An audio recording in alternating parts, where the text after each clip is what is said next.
Jangan pandang ringan bila baca buku huruf jadi kabur, bila lihat jauh, imej jadi samar dan berganda, mata cepat silau bila keluar kena cahaya matahari atau bila memandu waktu malam, lampu kenderaan lain terasa terlalu silau. Itu semua tanda-tanda mata sedang kabur menua mengikut masa.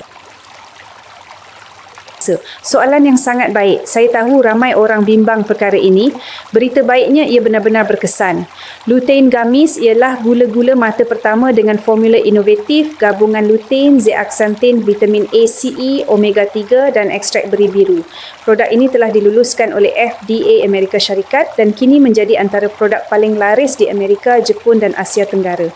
Dengan hanya 2 biji sehari, ramai pesakit saya mula rasa perubahan selepas 7 hari. Mata lebih jernih, kurang kering, kurang letih dan penglihatan lebih jelas. Ada yang meningkat sehingga 80% bergantung kepada keadaan. Yang penting anda sedang menyuburkan mata secara semula jadi dari dalam. Lutein gummies sesuai untuk pelajar yang kerap menghadap skrin, orang dewasa dengan masalah mata letih atau kering dan warga emas dengan risiko katarak atau degenerasi makula. Ia juga selamat untuk pesakit kencing manis kerana bebas gula berbahaya serta melalui ujian ketat. Saya sendiri dan keluarga saya menggunakannya setiap hari. Sebagai pakar mata, saya pernah lihat ramai pesakit datang terlalu lewat sampai tak boleh dirawat lagi. Jangan tunggu sehingga terlambat.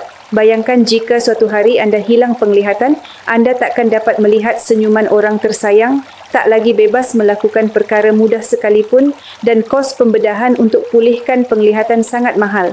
Mulakan penjagaan mata anda sekarang. Lutein gummies ialah cara mudah, selamat dan menjimatkan untuk menjaga mata setiap hari. Jangan tunggu lagi. Lindungi penglihatan anda hari ini.